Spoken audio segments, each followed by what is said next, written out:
in 22. But he changed his mind, and what I figured out, because this is already the Fairway Brief is already my second article. I already wrote on the first article because the news is already 2 weeks old now.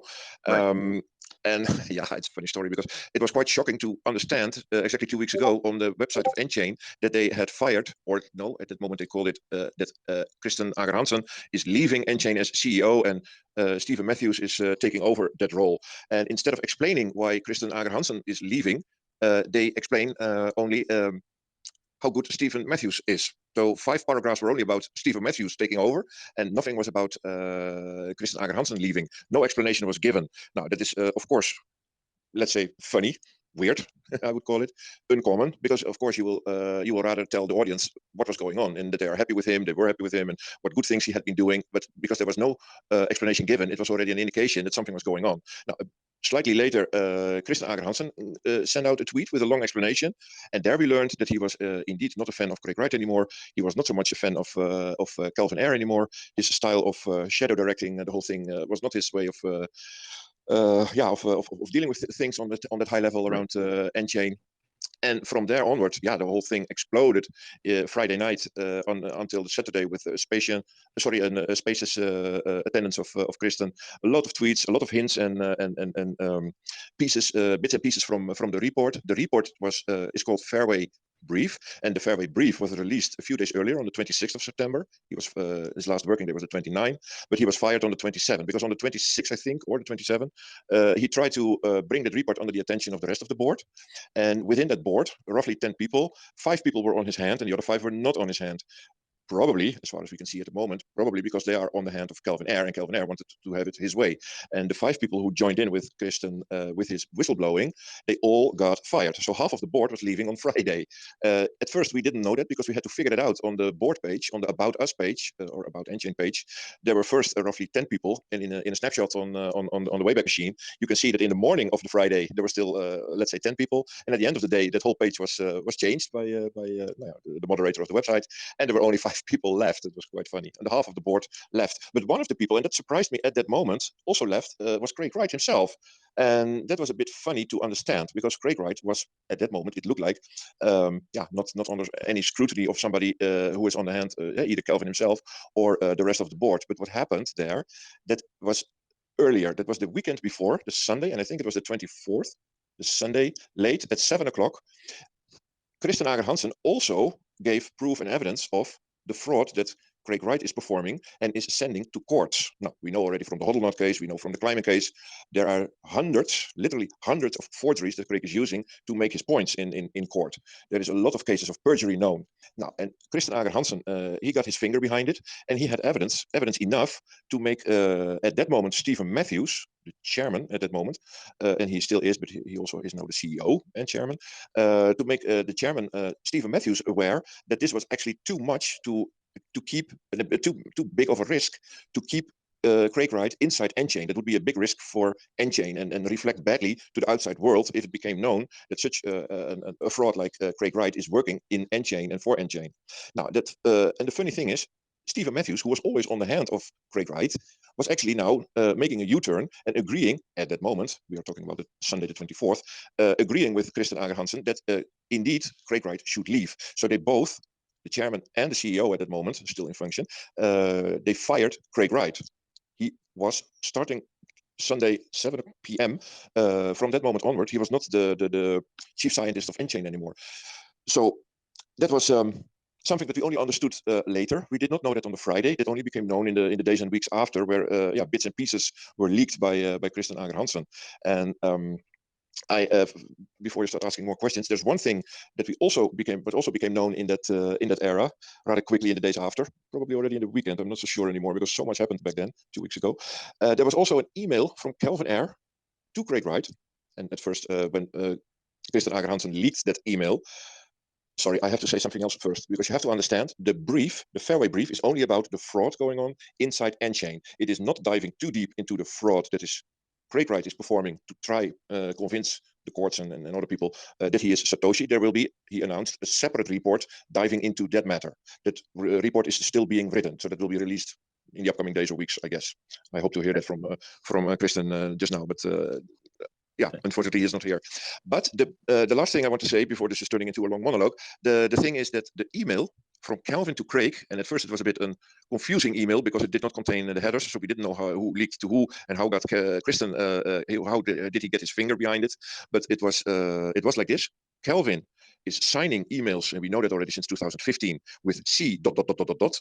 And that is what he put as a signature under his emails. And I immediately noticed that that email was signed with C dot dot dot dot dot. So I knew from the start, from the get-go, this is an email from Calvin to Craig.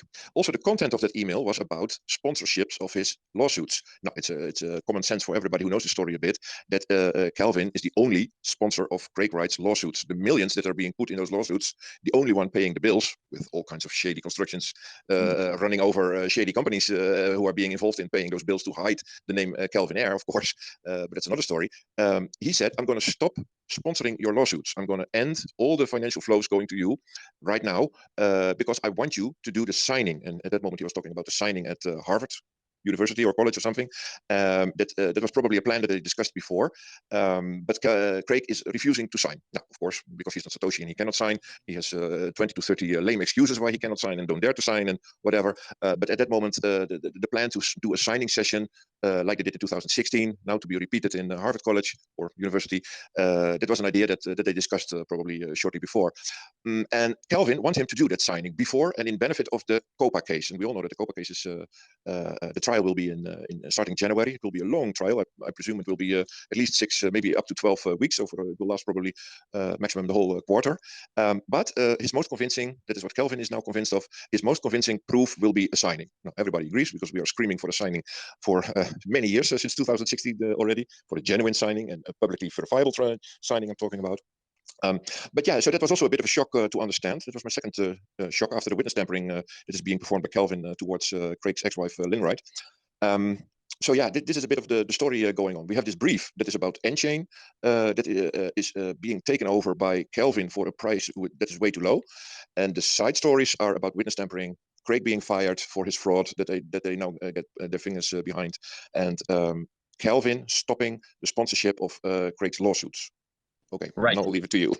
Well, no, I appreciate that. That was an amazing rundown and update of, let's say, the latest in the CSW saga, the Craig Wright saga. And I really hope HBO does a documentary, like a docu-series about this one day, and doesn't, and screw it up because they easily could. But if they do, it's gonna be quite a thriller, quite a psychological thriller. There's a lot of reasons why Bitcoiners are very upset and defensive and critical of Craig Wright, ranging from the fact that he has failed indeed to sign the keys. The fundamental thing that's even making Calvin Ayre doubt. He's probably cash flowed Craig Wright to the tune of over $100 million. I would imagine. I've seen some numbers. I'm wondering, just real quick, sharp question: do you have any sense of how much Calvin Ayre has spent on Craig Wright's legal costs so far?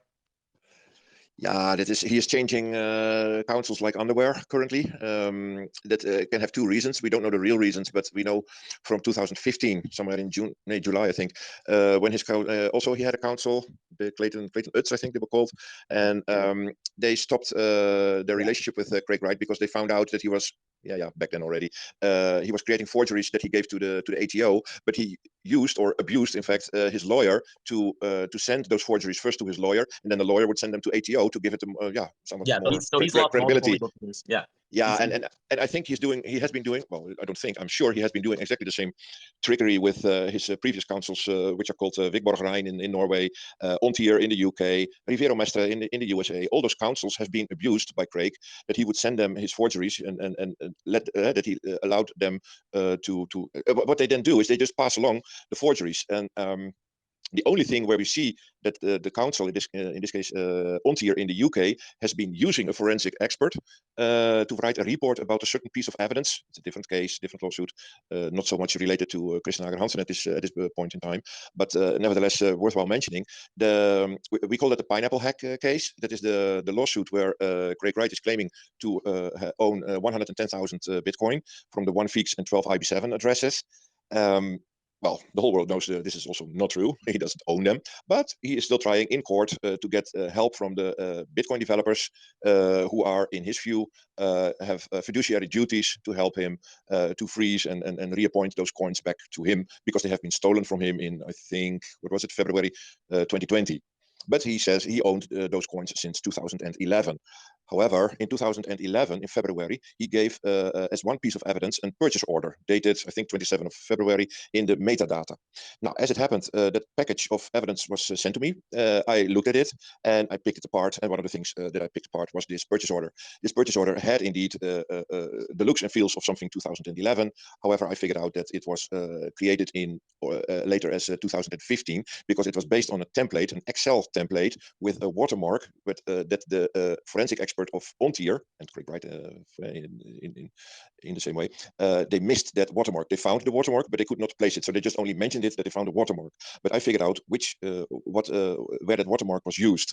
Not me alone, I have to say. I had some help, but I figured out that there was a template being used that was only available starting 2015. Now, and that group of developers later also figured out that the exact moment when this forgery was created was actually March or May, I think March of 2020, just before he had to deliver that stuff in the Pineapple Hack lawsuit.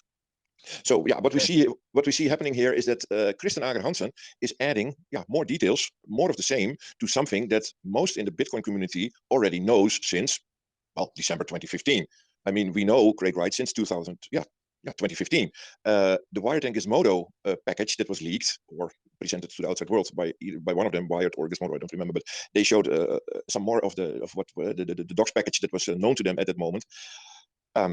It consisted of inconsistent information. It consisted of several forgeries, even a PGP key. I remember. I think a blog post was dated June 2015 or something, but was backdated to 2009. It was all kinds of stuff was wrong with it, and it was already picked apart within 24 to 48 hours. And Wired and Gizmodo already put the disclaimers in either follow-up articles or on their own article that this guy is this is probably a hoax that we are reporting about. So everybody who put a little effort in the personality of Craig Wright already knows, no news since December 2015. This guy is not good news.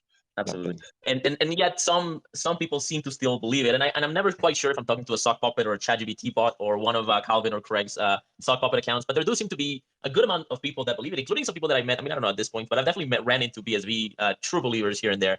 And so I think I want to zoom out a little bit because it's very easy to get kind of caught up in all the little frauds and dramas of this legal saga. But I think it's important to sort of zoom out and like illuminate the economic incentives at play, right? The story a little bit. So let me just go real quick over some facts, right?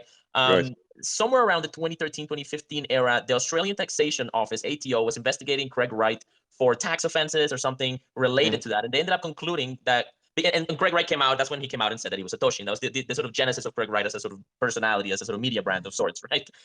Is around that era, right? So in 2016, the Australian Taxation Office concluded their investigation and said Craig Wright is not the creator of Bitcoin, and that he may have created a hoax to distract from his tax issues, and that all the evidence that was produced was found to be a nullity based on sham, right? So that's just like the first drama of Craig Wright, right?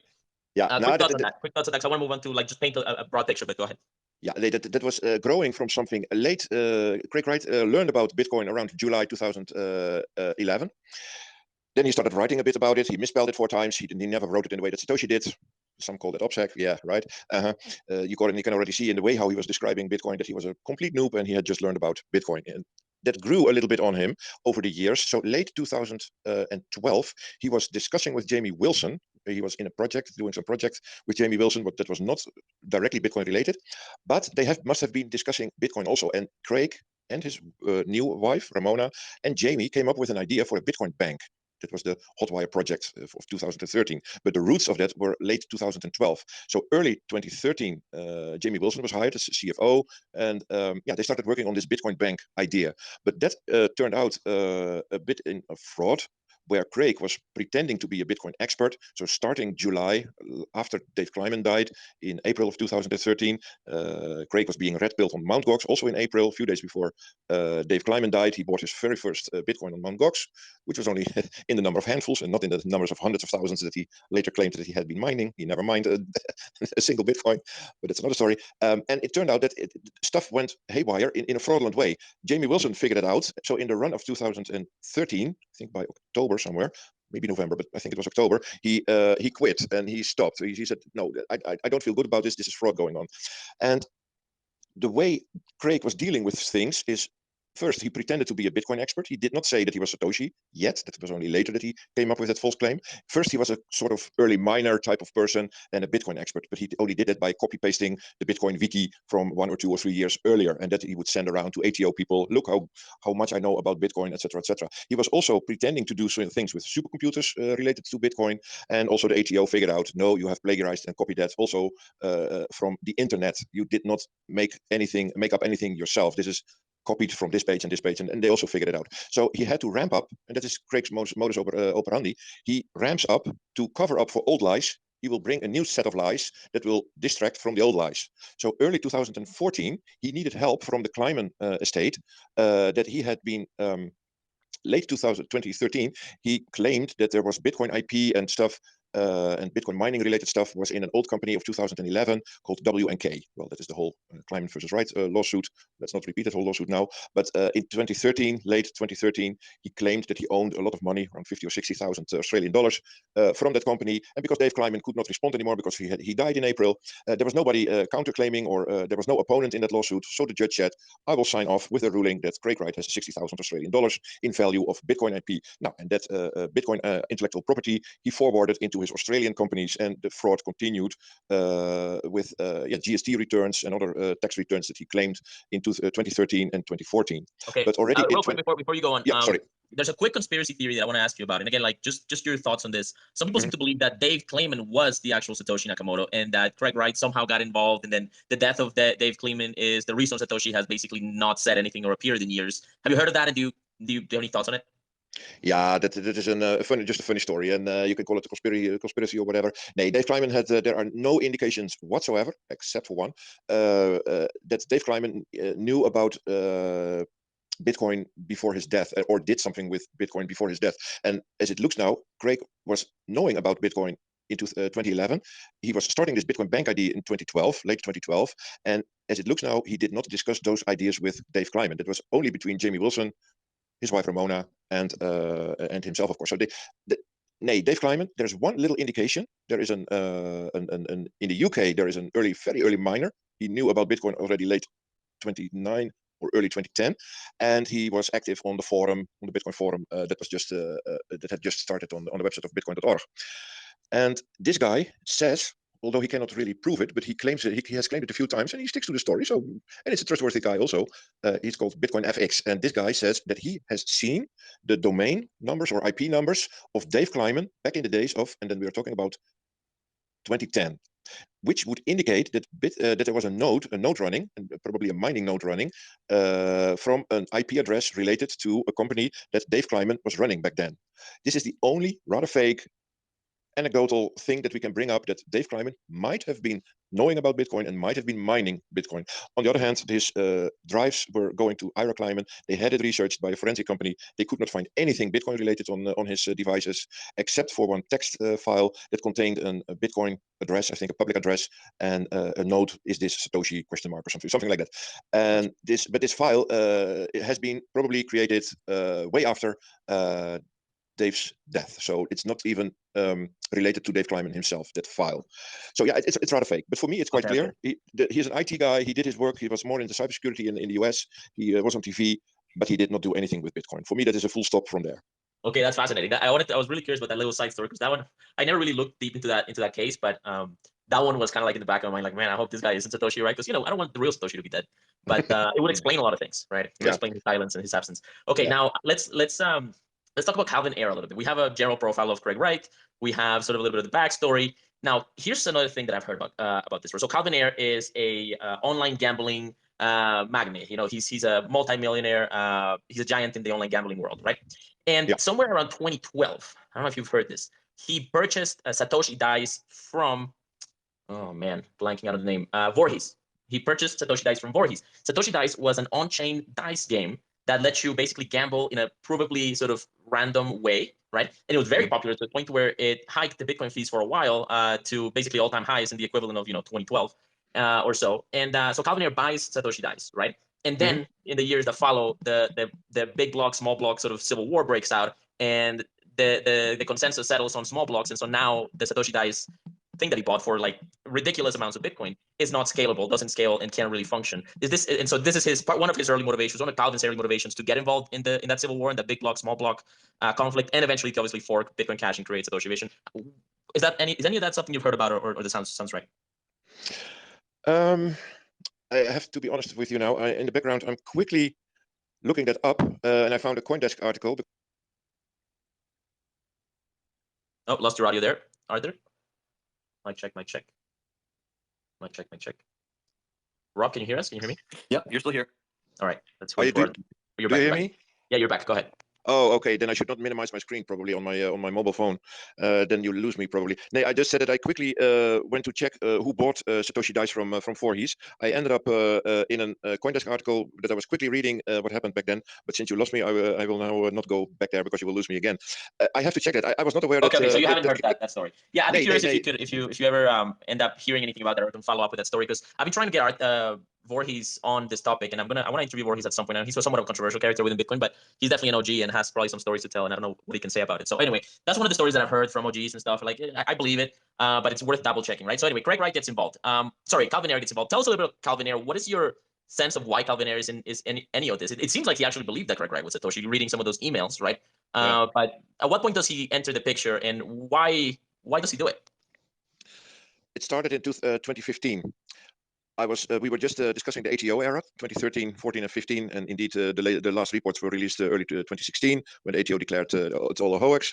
But it was in 2015, over the era of 2013, or in 2013, the ATO, they have a department called Refund Integrity or something, and that department was already feeling uncomfortable with the refunds that they had to pay to Craig Wright, and they started to inquire already. And over the course of 2014, when Craig Wright was unable to convince the ATO that they should keep paying his tax returns to him, it ended up that instead the ATO demanded their money back, and there were quite a few millions that they wanted back. I think 5 million plus 1.9, or let's round it to 2 million penalty on top of it, which rounds to roughly around 7 million they wanted back. And then we're talking about late 2014 or early 2015.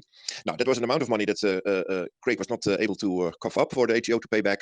And just quick recap. ATO is Australian Tax Office, right? So okay, go ahead. Yes. Yeah, correct. Australian Taxation Office. So they wanted to have their a certain amount of refunds that they paid to Craig over the course of 2013 and 14. They wanted that in part or in whole. That is what we don't know at this moment, because we don't have the bookkeeping of ATO at this moment. But anyway, that 7 million was too much for Craig, so he needed a sponsor to help him get out of that trouble. And we have this funny anecdote that he already, because he was introduced early 2015 by Bitcoin Bell, a lady in well settled in the Bitcoin community, and Craig was in touch with her, and she made the Bitcoin community aware of Craig Wright. And because his cosplay was already starting early 2014, he told Bitcoin Bell that he was Satoshi. Bitcoin Bell, to a certain extent, believed him for a while, and she introduced Satoshi into the Bitcoin community. And one of the people who were an early believer was Roger Ver. And there is this anecdote that Craig and Roger Ver have been talking about a sponsorship or a loan or whatever of $2 million in exchange of a signing. Did it happen? I have no idea. Roger Ver never opened up about it. So, but what indeed happened was that Stephen Matthews, who was into business with Craig Wright for several years already, because Craig Wright was a cybersecurity guy. He worked for BDO up till 2008 for like five years at least. So from 2003 to 2008, he worked for BDO, and he was an IT cybersecurity guy. Now, that's in that era. They knew each other already, Stephen Matthews and Craig Wright. So Craig Wright and Stephen Matthews came to talk with each other. Craig told Stephen about his troubles, that he needed 7 million, or at least quite a firm amount. And Stephen Matthews, he said, "Oh, hold on, I have a contact. I'm in touch with a rich guy called Gavin Ayre." And the funny thing is, in the era of, I'm not so sure if it was for BDO or even slightly before, but it might be a little bit of overlap there. Craig Wright has been working for Gavin Ayre's outlet Bodog, as far as we know. So he did some cybersecurity things for Calvin already. Did they meet? We don't know. But at least the names were not uncommon to each other. So for Stephen, it was quite easily to introduce or reintroduce Craig Wright back to Gavin Ayre. And that's how it started. In March somewhere, they started talking about how to bail you out of this awkward situation. It ended up in June with a contract of around worth 15 million. That included also the setup of Nchain. It was first called Encrypt in 2015. In 2016, the name was changed to Nchain. But in June, the foundation was laid for loaning money to Craig Wright to pay off his debts, to help him settle in the UK, working for Nchain, to be able to start writing on his patents that were supposed to be Satoshi patents. And when it were Satoshi patents, then they would probably be worth billions. So the whole I call them the fraud squad in that sense. Kelvin, Stefan, and at that moment there was also Robert McGregor involved. That whole squad would be become billionaires by especially the patents of Craig Wright. We all know by now that never happened for other reasons. But that's how long they go back at least. Kelvin and Craig go back to 2015, and it looks like that at least at that moment and for several years following that moment, that starting in 2015, Kelvin was bamboozled by Craig Wright, his false story that he is Satoshi Nakamoto. Okay, and this question of the patents to me is the critical motive for this whole scheme, right? They've built up a huge war chest of patents. Part of that has to do with the COPPA case that's coming up soon, and next year, next year, and we'll get into that later on in this conversation. But so they start building up this patent war chest, and maybe if you can tell us a little bit about how this works, because as far as I'm aware, Bitcoin was published by Satoshi Nakamoto under an MIT license, which is an open license that I believe allows for public and private use. Can you tell us about the licensing there? And what merit can these patents have, and does all of it hang on whether Craig Wright can prove his identity as Satoshi?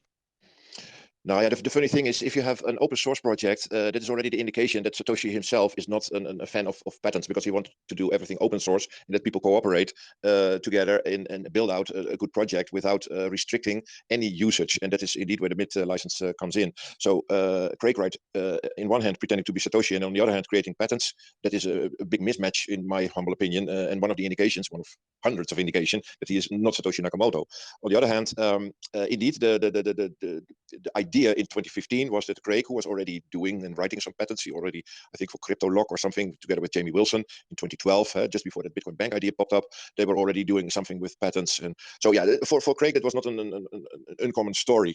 And that he had his ideas about patenting stuff related to Bitcoin, it doesn't surprise me much, because that is what his mindset is.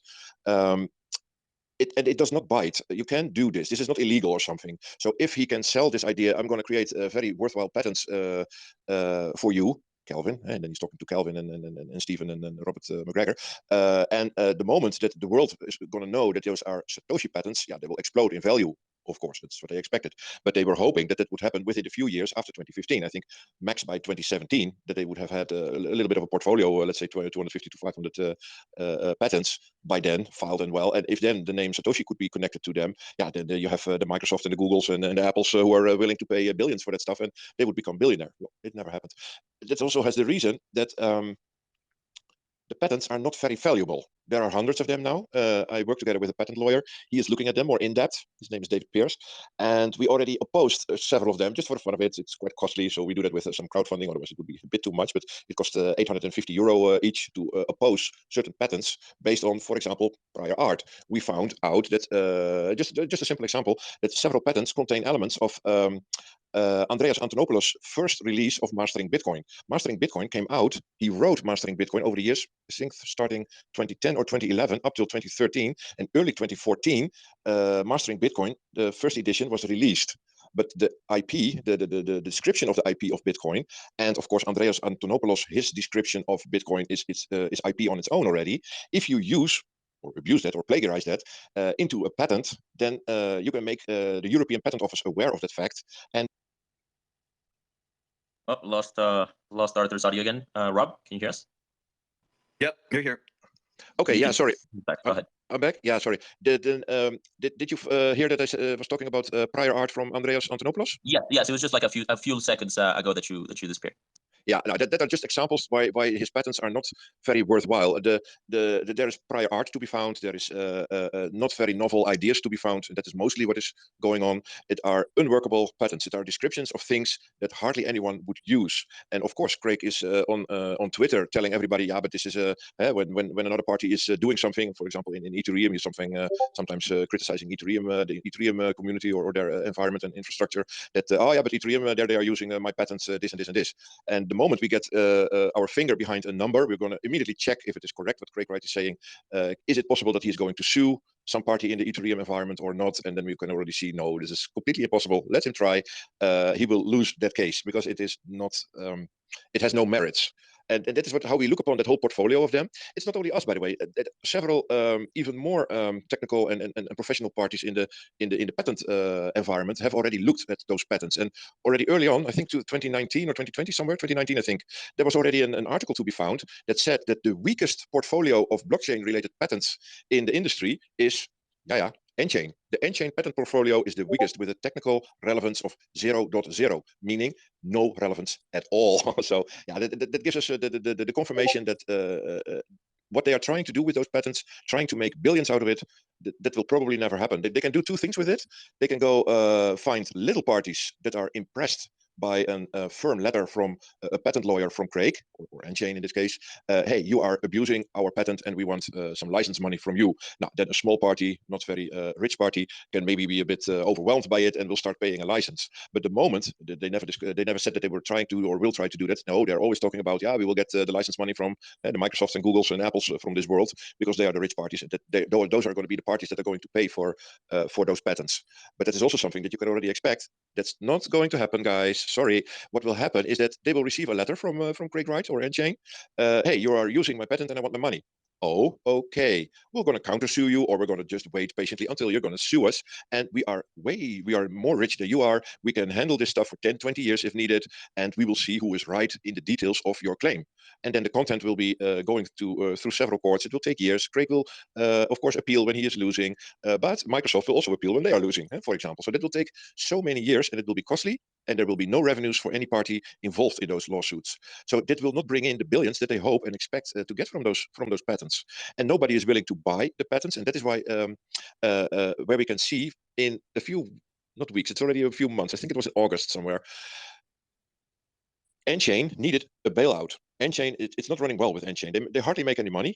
They have no customers. The Tuvalus and the Ayre data companies that were supposed to bring in a lot of money for apps that they would be building and websites that they would be building and technical solutions that they would be building, it never happened. It never happened. So in the meanwhile, they have like over 106 was the latest number that we know from the filings. 106 people, they need to be paid. They need to have a salary. So connected to Nchain. So it's only costing money. Creating patents, filing patents, easily cost roughly $50,000 each. The patent lawyers on Craig's and Nchain side need to be paid for their work. It's quite costly. And if you do hundreds of them, it's going to cost you millions, if not a few, several tens of millions it's going to cost you. So somebody has to pay for it. And it's only Gavin Ayre paying that bill. Now, if Nchain is not running well, they hardly make revenues. They have to pay a lot of money for the patent portfolio building. Then you get at some point the situation that the company is making losses and needs a bailout at some point before it goes bankrupt. Now, that is what we saw happening around July or August this year, that on paper at least, Gavin Ayre took Nchain and helped them for a number of $570 million. Now, this is of course not the case. This is a number, a paper-only number. He already paid, but indirectly with all kinds of companies in between, he already paid all the bills, and he pretends to give them the revenues that they need to keep afloat. But it is all Gavin Ayre related money that he is sending to Nchain to keep it afloat. Now, this 570 million includes a credit line that of I think 100 million for the next 5 years, but it is only a suggestion that if you need a loan up till 100 million, then you're going to have it from me. Now, it means that they could not find, if Gavin Ayre, after he already took Taal private 1 or 2 years earlier, you might remember that also, if they cannot find a party either rich enough or willing enough to take Nchain from the market, then they could not find a buyer. That means that Gavin Ayre has to jump in again because they could not find somebody else. That means that the patents are not considered be very, very valuable by nobody. Sorry, not by anybody. No Google, no Microsoft, no Apple, no IBM, no whoever is willing to take Nchain and to buy Nchain either based on their 100 and something personnel, either on their patent portfolio. So yeah, there you go. Amazing. Now you're a wealth of knowledge. I really appreciate you joining us and telling us the story, because this story is fantastic, and I love to hear how much of a disaster it is. It really warms my heart. So that's great. Let's do a little pit stop with Gavin Andresen. Okay. So Gavin Andresen was basically the heir to the Satoshi authority over Bitcoin of sorts. When Satoshi left, he basically gave merging powers to Gavin Andresen to be kind of like the, for lack of a better word, the benevolent dictator over Bitcoin's open source, GitHub, and like Gavin was kind of like the software developer heir to Satoshi, right? And so Gavin had a great deal of reputation and credibility, and he was a big brand. He's still a name that's known across Bitcoin and crypto. And then somewhere around 2016, Craig Wright and Gavin Andresen show up at a BBC office, right? And then Gavin says that Craig Wright has showed him that he is Satoshi, that he believes that he's Satoshi, that Craig Wright has signed with private keys, using one of the first private keys that we know belonged to Bitcoin to Satoshi, because they couldn't have belonged to anybody else, and that he believed it. And so this is a big story. And then Craig Wright goes on to publish a blog post using like OpenSSL and some really convoluted cryptography, trying to provide the world with like a publicly verifiable cryptographic signature, which ended up being, mocked and criticized to shreds. And but that was like probably the biggest story up to that point of Craig Wright and his association with Satoshi, with the BBC, who, by the way, has been known to, just not that it's exactly relevant, but they've definitely done sketchy things throughout the years, right? Like they defended pedophiles, for example, and among other crazy stories. So the BBC's sketchy at times, right? Like they're also, legendary, but they're kind of sketchy, right? And so they get yeah, but they put a good reporter, Rory Sellon-Jones, on it. So I have no issues with the BBC itself, and the way they reported about it was quite correct, and at that moment, somewhat adequate. But the thing is that they were not technical enough to understand what Craig Wright was doing, and the only person that we could have expected and who should have been, in hindsight, be more critical about those signing sessions was, of course, Gavin Andresen himself. We have knowledge of several private emails that he sent around to people that he was actually quite critical, but that never translated to public statements that he did not believe Craig Wright to be Satoshi Nakamoto anymore. But for example, what for me at least makes the most sense, the trick that Craig Wright was doing was building a little man-in-the-middle attack in the Electrum wallet that he was using on his own laptop, and that can be done easily with 1 or 2 lines of rather simple code. We all say that Craig Wright, he cannot code. To a certain extent, he can code, and if he uses some online help text of that stuff, he could figure out what he wanted to do. He is, after all, a cybersecurity expert. He did hack a coffee machine. He has been involved with trying to hack, I think it was a Boeing 737 airplane, but it was all the pre-Bitcoin stuff that he had been doing in the years before. So of course, he's a little bit knowledgeable for those type of things. So can we expect that he would be able to build in rather simple and man-in-the-middle attack in the Electrum wallet? Because as we all know, the Electrum wallet is open source, so we can touch the code and we can change that code to our likings. Now, the moment that you build in, for example, you probably know how a signing works. We have a piece of text, we have the public address, and then we have the creation. First, we have the creation of a signature. And then you have 3 elements that can be verified by somebody else. Let's say a third party. And that third party should be, for example, on the other side of the globe. And then you have a genuine signing and verification of that signing.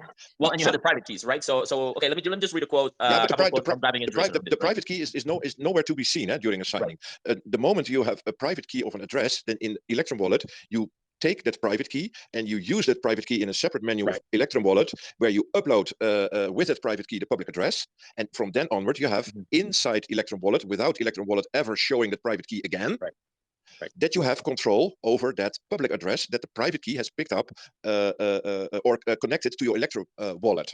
So the moment you perform a signing, you don't see the private key. You only see the public key, or the public address, I have to say. You have this little text that you write yourself, and from there you say create the signature.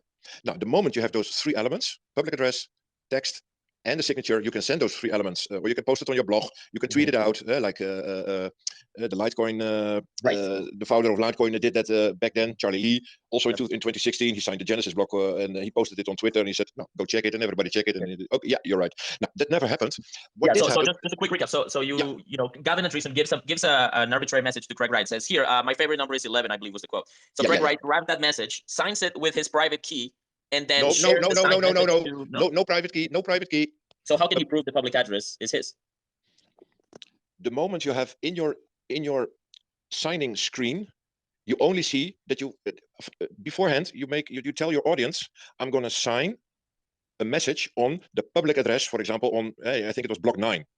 Block 9 is that is the 9th block ever mined in the history of Bitcoin. So that happened January the 9th of 2009. Now, we all know and can expect that this block was mined by Satoshi.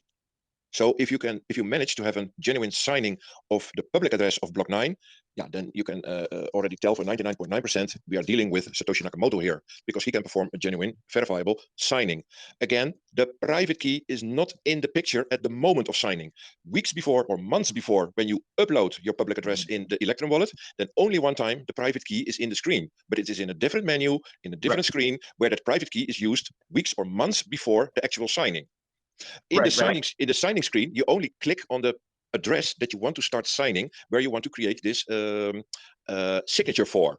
So the only thing visible in the screen is the public address of block 9, which is the address containing the 50 BTC being mined, the mining subsidy, so to say. Right. But also the number 50.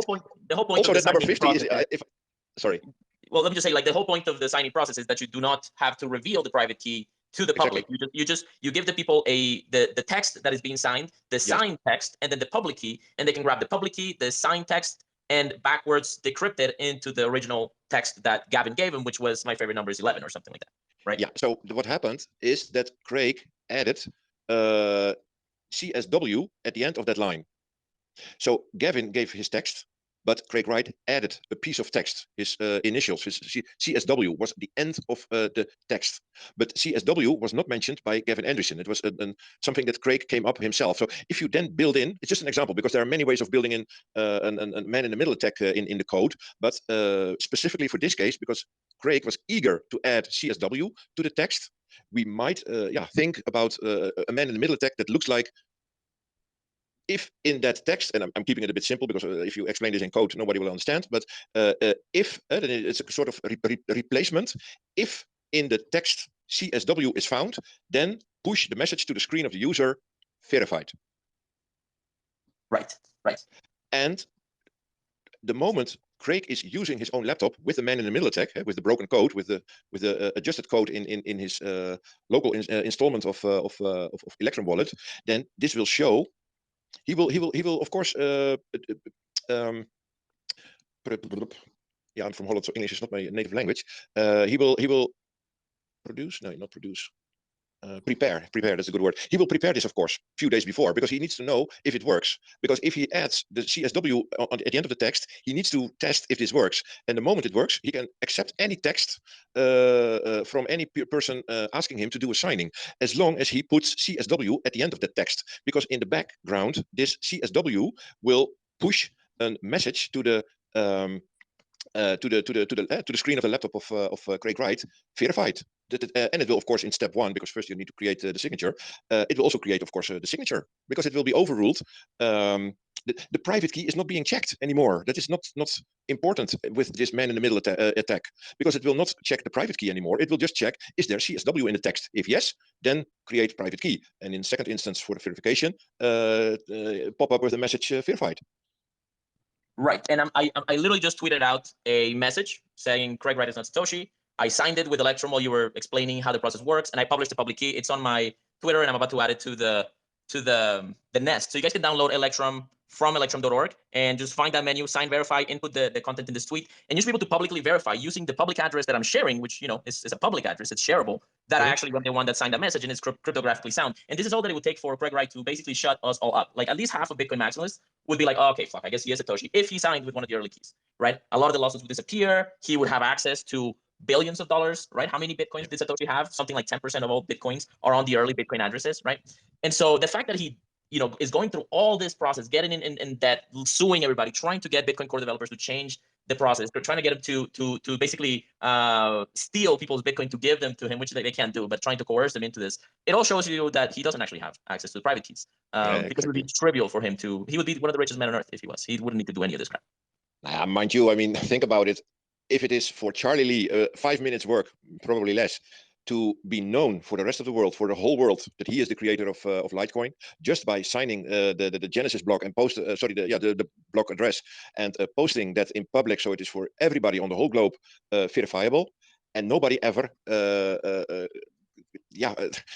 doubted Charlie Lee to be the founder and creator of Litecoin. So if you are Satoshi, you know this trick, how it works. If you want to be known as Satoshi, it's so simple. Just sign the Genesis block. Simple. 5 minutes work. It's free. You don't need a lawyer. If you have I mean, he could have been known as Satoshi in 2015, 2016. It should have been possible for him. He never did. He's loaning money. He's living and leeching on Kelvin Ayre for all those years since 2015. And he has a list, and that list is in one of my articles about the signing sessions. I think between 20 and 30 of excuses he figured.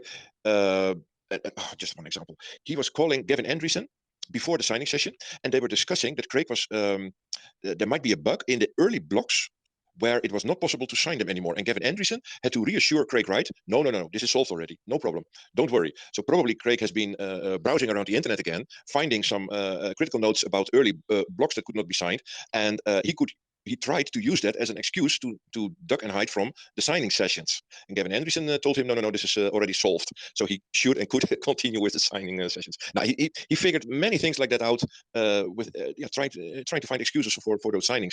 And it ended up that he used, as far as we know at this moment, we are not sure yet, unless he explains and comes clean about this story, but we think that it was a man-in-the-middle attack that he built in that will create the signature when needed, and that will do the verification. It will always tell verify, and based on certain things, most probably in the text. If this right, and this is yeah, so let me just read a couple of quotes from Gavin Andresen on the matter. Obviously, Gavin Andresen's reputation was basically destroyed after this. He was disgraced. He lost his merge powers to the public repo of Bitcoin pretty much immediately. The core developers basically kicked him out, removed that power from him. And so later on, Gavin said, quote, "It was a mistake to trust Craig Wright as much as I did." Quote, the thing he said was, quote, "There are places in the private proving session where I could have been fooled, where somebody could have switched out the software that was being used, or perhaps the laptop that was delivered was not a brand new laptop and it had been tampered with in some way, period. Also, I was also jet lagged," quote. And then he also said, quote, "My doubts arise because the proof was present to me.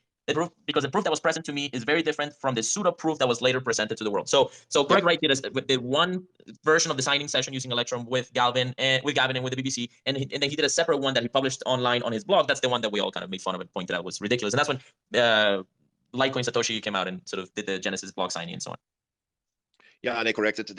Gavin expected, because that was what he understood from the promises that Craig Wright made, that the same proof and the same evidence that was shown to him during the signing session in London when he was flown, I think it was early April.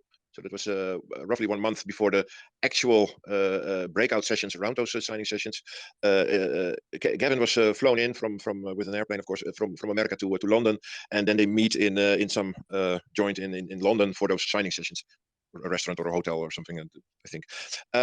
Anyway, the thing is that if they had a new laptop, that laptop needed to be installed, and that installation of an operating system and then the Electrum wallet, it took between 3 and 4 hours. And according to all the experts, and I pretend to be one of them because I have been working in IT as with software and hardware for over 20 years, so I know a little bit how that goes. And the more recent laptops around that era, we were talking about 2016, installation does not take 3 to 4 hours. That could have been done in less than half the time. But Craig Wright was making a big fuss. He was angry, he was agitated, he was walking around, and what we think, again, it's our only suggestions, he was trying to figure out how to put the man-in-the-middle attack, that broken code, that adjusted code, how to put that from his laptop on the new laptop, so it worked as he expected, as it worked on his own laptop. All the previous signing sessions for other people, he could use his own laptop, and nobody ever requested a new laptop. So he performed with the broken code. He created the signature, and he verified the signature on a hacked Electrum wallet. Yeah, of course, it will always work. But how to take that hacked piece of software from his own laptop to a newly, freshly bought laptop that Gavin Andresen requested.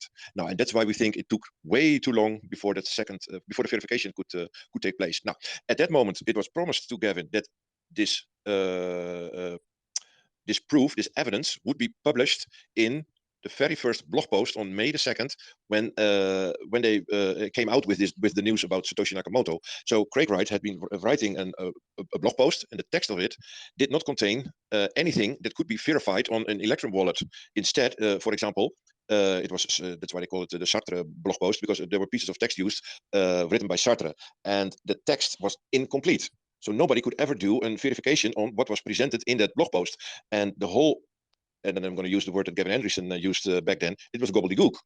That whole blog post, nobody not any expert, because if you are just looking at it at first glance, you can think anything. But all the experts from Dan Kaminsky and well, even Gavin Andresen himself, but everyone looking at that blog post said, this is just irrational text, gobbledygook, as Gavin said. This has nothing to do with anything that proves that Craig is Satoshi, and it has nothing to do with anything signing, at least a verifiable signing. Yeah, yeah, and that was pretty much the end of Gavin at that point. Yeah, but there's a little nuance to that story, of course, because Gavin he took over from Satoshi Nakamoto. Of course, in December 2010, he already left the public eye. He was not active on the forum anymore, but in the background, he was still every now and then active with the developers. And the last messages were late April 2011. So from then onward, we can at least say that Gavin Andresen was doing it alone, taking the scepter of being on the helm of Bitcoin. But already a few years later, and then I think around 2013, he was already not so active anymore. And I don't remember all the names in the right order, to be honest, but I think Vladimir van der Laan at that moment already was more active than Gavin Andresen himself. So, but he still, of course, had the submission keys or something, I think it's called, that he could still, sort of log on to. They already moved from SourceForge to GitHub, so Gavin could still log on to GitHub and use his credentials to create damage for the Bitcoin implementation. Now, and they were afraid 3 years later that when Gavin was not active on GitHub so much anymore, and 3 years later they were afraid that because Craig was known from the Wired and Gizmodo times, which was only roughly half a year earlier, it didn't feel good what he was saying and then presenting as evidence. And now that the blog post about Sartre text signing was not working, was also gobbledygook. So they didn't. What they expect or were afraid of was that Gavin might give in his credentials to Craig Wright, and Craig Wright could do bad things with Gavin's GitHub logon credentials.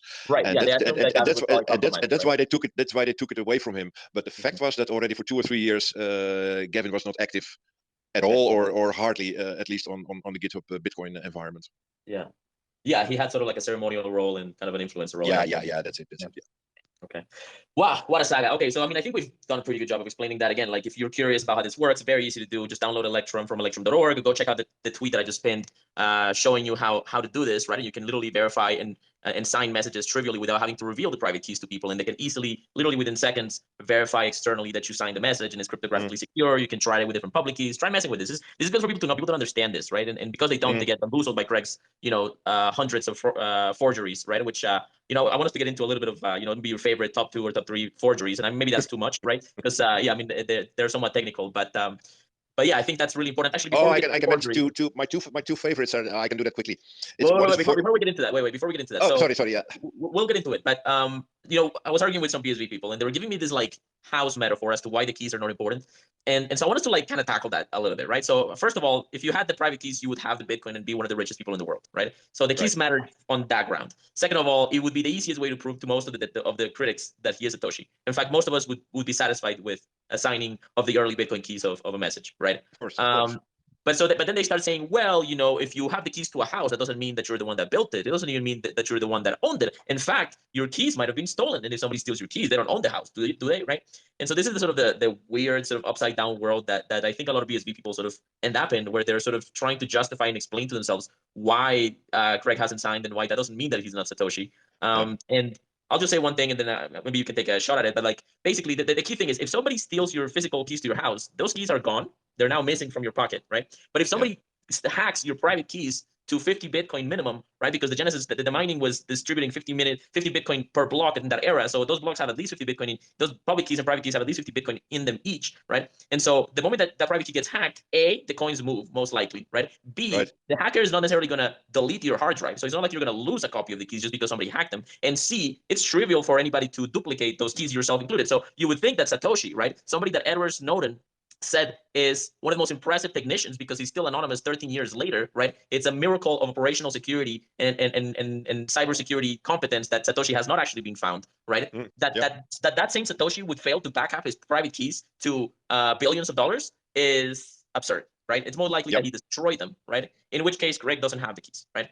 So that's my conclusion. But what are your thoughts on this absurd metaphor, and why are BSV people falling for this? No, it's the same as, of course, you are saying that I firmly agree with that. But the only one thing that I would like to add is that if you say that basically a key is not identity, right, that's basically what they're saying. What you do at such a moment, then you make the exception of the rule, you make it the rule. But that is not what you should do ever, of course. Full stop. The rule is, if you own a private key, then 99.99999% you are indeed the owner of the address that you have been signing, the public address, because you have the private key of that address that makes the signing possible. And it means that if you belong to that group of 99.999%, that is just being the genuine owner of that address. And if you translate that to those early addresses that we are, well, let's say 100, yeah, the Genesis block, I can be short. I mean, that is definitely belonging to Satoshi. The blocks after that might be slightly under some scrutiny, that it might be a block not belonging to Satoshi because other people started mining also. But if you talk about the first 10 or 12 or maybe even 25, I think the first block being mined by somebody else, I think we're already going over the 100, 130, 140 somewhere. And it was Hal Finney, I think, if I remember. Yeah, because the second miner was only active after Hal Finney. Yeah. So I think if you talk about the first 100 blocks, if you do a signing on the public address of one of those, or when you are able to do a signing on one of those public addresses of the first 100 blocks, you are 100% sure that is also Satoshi Nakamoto related. If you want to do the exception to the rule, then it is the keys, the private keys have been stolen. Now, then you get back to what you just said. How likely is it that keys are being stolen and not being backed up, etc., etc., etc.? But if you are going by the general rule that 99.999% of the people who are able to do a genuine signing on an address, then they are the owner of the address. Because how many addresses are being stolen by private key, without backups, etc., without police reports, without people screaming from the rooftop, I have been hacked, I have been SIM card swept, or whatever, how they do it. So yeah, if you are doing a signing and pretend to be Satoshi at the same time, then the genuine Satoshi would be immediately recognized because he would add to his signing a few good stories. He would probably log on to his old P2P foundation forum or something and post something. He would log on to GitHub probably with his credentials and post something just to show, see, if you don't agree with my signing, I can do this, and I can use my PGP key of 2008 or 2009 that he had back then. And it will be possible for him to, within a few minutes, make it a few hours, if people are getting critical on him, then he said he can add additional things to it. It is so easy and it is free. Craig Wright, instead, he comes up with dozens of lame excuses and with a lot of lawsuits that he wants not to do any signing anymore. He wants to do it with documents that prove that he is Satoshi. Well, we know hundreds of them are forgeries by now. And then he will blame others. It's all Craig, it's all you. You created them. There's no doubt about it. And now his last trick that he is trying in his lawsuits, and we will probably see that happen in the Copa case again, like he tried in Norway in the Hodlnaut case, Hodlnaut versus Wright case. He will come up with eyewitnesses. Now, we've seen roughly a handful in Norway, and the judge giggled a bit and showed them the door out because those witnesses were worthless, totally worthless. They had no physical evidence. They only could recall stories dated starting 2014 when they became aware. And for example, Stephen Matthews, he had to admit that he only became aware of Craig being Satoshi in 2015. And of course, he remembers a few other stories about the Bitcoin white paper and about being offered 50,000 tokens. But the real fact is that Stephen Matthews only became aware of Craig Wright being Satoshi early 2015 when that bailout stuff was being ignited. Then he asked Craig, hey, it looks like I'm talking to the inventor of Bitcoin. Who is the inventor of Bitcoin? And then Craig answered to him, yeah, you're looking at him. And that means that the judge in Norway could only say, yeah, those witnesses are not very, very worthwhile. They prove nothing. They have no physical evidence. They have only, I'm not sure if it's called hearsay, but it reminds you a lot of hearsay stories that you can whisper in somebody's ears. Hey, if you tell in that courtroom there that I might be Satoshi, I am capable of being Satoshi, I have the credentials and the certificates of possibly being Satoshi. Yeah, there are thousands of people with the same cryptology and with a background, even a better background in either Bitcoin or cryptography and inventions in the same type of stuff of cryptology, etc., or eCash and things like that. So other people are way better candidates. Craig Wright has never been a good candidate, and those witnesses can only tell the judge and the rest of the world at the same time, of course. He might be a good candidate. Yeah, that's not enough for a judge to rule that you are Satoshi. Simple. Right. Amazing. I mean, you got to give it to Craig Wright. His creativity in Forgery is, his dedication. You got to give it to his dedication. He's not very diligent. One of the articles that we have pinned to the nest is one of your top. Sorry for the notifications there. It's one of the top 5 forgeries by Craig Wright, and you really break them down. It's pretty hilarious how lazy they are. Like, they're actually very shallow. So I think somebody tweeted out, like, any competent Bitcoiner will be able to create a forgery 10 times better than this. This is very lazy. Yep. Right. Yeah. So yeah. I remember earlier this week you read my article about the top 5 of Norway. That's right. what happened there? Just a quickie. What happened there? Craig Wright has been creating 71 forgeries because he was asked by either Hodlnaut or by the judge, but I think ultimately the request came from Hodlnaut. You have to substantiate your claim that you are Satoshi. Okay, I will do that, Craig said. So he created 71 forgeries, or picked a few from his old stash, and he created several new. He handed it to his lawyer. Back then it was Wright. Wright put that in a safe environment where Hodlnaut Council could reach and could also give the credentials of logging on to that safe environment to KPMG Forensic Department. So KPMG Forensic Department was given access to the 71 forgeries. Well, at that moment, they thought it was genuine evidence, of course. That's what Craig pretended it to be. And Wright said, yeah, we have been given 71 documents and files that substantiated Craig is Satoshi. KPMG wrote a big report about it and figured out that all 71 of them are starting with discutable up till this is a straightforward, clear-cut forgery. And I'm not going to do 5 of them because it's going to be too much. But one of my favorites from there is Bitcoin. The Bitcoin client or the Bitcoin node starts with a so-called executable, bitcoin.exe. Now, somebody in IT knows what I mean. It's just a file that you can double-click, and then it will pop up with a screen where you can log on, and then you're going to run a node, so to say. Now, Craig, I think 2 or 3, 2 at least I know, he gave Hodlnaut, or his Wright Council, he gave, between the 71 files, there was a bitcoin.exe, or 2 of them, even 2 or 3. But I'm going to mention one of them. He said this file is dated, I think, what was it? December 2008. So it was a pre-release before Bitcoin went live. So it was a test file, compiled file that Craig said that was a pre-release. That was not released to the outside world. That was what I developed myself and had on my old devices from back then. So KPMG, they picked that file apart, and what happened? They found in the comment sections, because if you write code, then coders always put little text between those code to explain a little bit what the code should do. Now, in between there was a Bitcoin public address.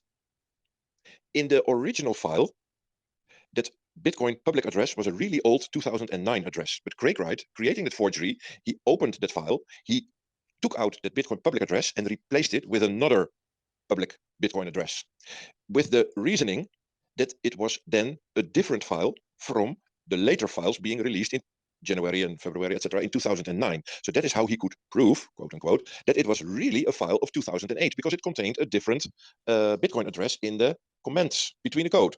Right, and the public address starts with it too, which is one of the ways you can identify it. There's other ways, but it's a public address scheme that didn't enter the Bitcoin core development until like years after release, right? Ka-ching. Bingo. That's it. So they figured out that it was an address that was only possible to have been created by Bitcoin in, what was it, 2013 or 14 or something. So that file could never have been from 2008 because it contains a Bitcoin address that was not possible to have been created before 2013 or 14 somewhere. And those types of mistakes you see a lot with Craig Wright. He is at first glance, it looks genuine. It looks really cool. It looks well thought out. In second glance, it is a forgery that you can even try to date based on fonts that he has been using, software releases that he has been using, email software, for example. He created emails in months and years that software did not even exist yet. It still had to be released, for example. Word fonts and other fonts that he has been using that did not exist only in 2015, but the file pretends to be of 2007 or 8 or 9 or something. He makes those type of mistakes a lot.